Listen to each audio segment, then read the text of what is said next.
ఇంక బాటిల్ మూతల్ని తీసుకోవాలి. ఆ తర్వాత మెత్తగా ఉన్న క్లాత్ అంటే బనీన్ క్లాత్ లాంటి దాన్ని తీసుకోవాలి.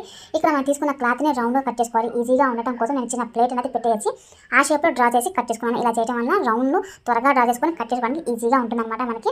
ఇక్కడ నేను 4 మూతలు తీసుకున్నాను కదా డ్రింక్ బాటిల్ మూతలు, అందుకోసం 4 పీసులు అనేది కట్ చేసుకుంటాను. ఇక్కడ నేను తీసుకుంది మా పాప పాత లెగ్గిన్లో పీస్ అనమాట. ఇలా లెగ్గిన్ అయినా లేకపోతే టీ షర్ట్ ఇలాంటివి ఏవైనా సరే తీసుకోవచ్చు.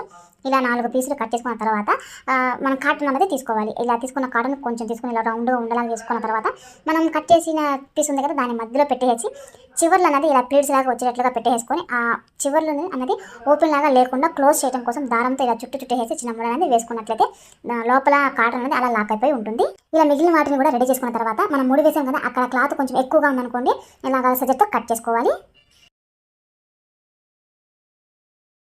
ఆ తర్వాత ఈ కాటన్ పెట్టిన బాల్స్ని హార్డ్ గ్లూతో డ్రింక్ బాటిల్ లోపల వైపులా అతికించుకోవాలి. ఇలా 4 పీసులు కూడా అతికించుకున్న తర్వాత ఇప్పుడు ఈ క్యాప్ అనేది ఒకదానికొకటి అంటుకున్నట్లుగా ఉండేలాగా హార్డ్ గ్లూని అప్లై చేసి అతికించుకోవాలి. ఇక్కడ నేనైతే 4 బాటిల్స్ని తీసుకున్నాను. అందుకోసం ఇలా రాంబస్ షేప్ లాగా వచ్చిందనమాట. అదే మన దగ్గర ఎక్కువ క్యాప్లు అనుకోండి ఫ్లవర్ షేప్ వచ్చేటట్లుగా కూడా వీటిని మనం చక్కగా రెడీ చేసుకోవచ్చు. ఫ్లవర్ షేప్ చుట్టూ నీట్గా ఉంటుంది. అంటే నా దగ్గర లేవన్నమాట అన్ని క్యాప్లు, అందుకోసం నేను అలా చేయలేదు. నా దగ్గర 4 ఉన్నాయి కాబట్టి ఇలా ట్రై చేశాను.